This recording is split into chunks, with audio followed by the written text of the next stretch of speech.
शरद पवार का सपना मुंबई से दिल्ली पहुंचते ही चकनाचूर हो गया।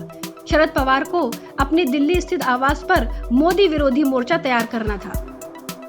इस मोर्चे की विशेषता यह थी कि इस मोर्चे में राहुल गांधी की कांग्रेस को बुलाया ही नहीं गया, लेकिन पवार की यह बैठक सुपर फ्लॉप पवार शो हो गई।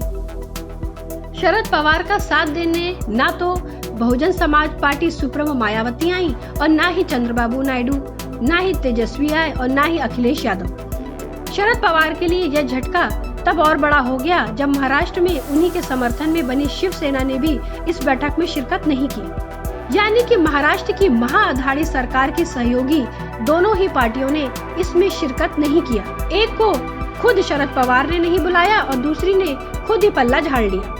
एनसीपी नेता शरद पवार के आवास पर जिस तरह के राजनीतिक जवाबड़े के कयास 2 सप्ताह से लगाए जा रहे थे, सब खोखले निकले। मंगलवार को बैठक में पहुंचे कुछ शायर, पूर्व न्यायाधीश, सामाजिक कार्यकर्ता और कुछ राजनीतिक दलों के नेताओं ने साफ कर दिया कि कोई राजनीतिक चर्चा ही नहीं हुई। बैठक न तो भारतीय जनता पार्टी के खिलाफ कोई मोर्चा बनाने के लिए बुलाई गई थी, न ही कांग्रेस को अलग थलग करने के लिए थी। बैठक के बाद एनसीपी नेता माजिद मेमन ने कहा कि बैठक शरद पवार ने नहीं बल्कि टीएमसी नेता यशवंत सिन्हा ने राष्ट्र मंच के बैनर तले बुलाई थी। पवार के आवास 6 जनपद पर हुई बैठक को लेकर लगातार खबरें आ रही थी। केंद्र में भारतीय जनता पार्टी और नरेंद्र मोदी के खिलाफ गैर कांग्रेसी तीसरे मोर्चे के गठन किया जाना है और 2024 के लिए संयुक्त उम्मीदवार का चेहरा भी तय होना है। एनसीपी और बैठक बुलाने वाले राष्ट्र मंच के यशवंत सिन्हा की ओर से ऐसी खबरों का खंडन हुआ।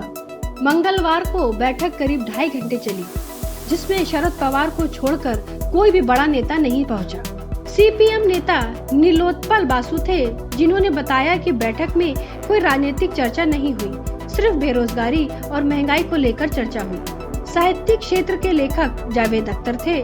पूर्व न्यायाधीश एपी शाह भी बैठक में मौजूद थे।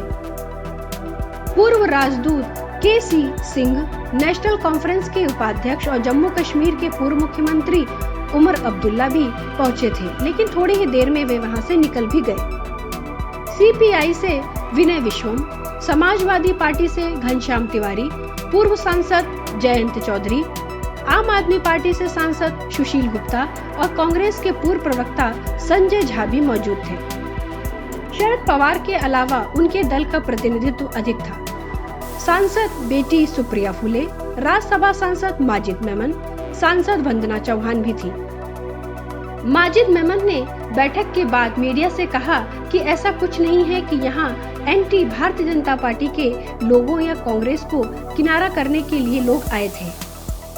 हमने तो भारतीय जनता पार्टी के सांसद मनोज तिवारी, कांग्रेस के अभिषेक मनु सिंघवी, शत्रुघ्न सिन्हा, विवेक तनखा को भी न्योता दिया था।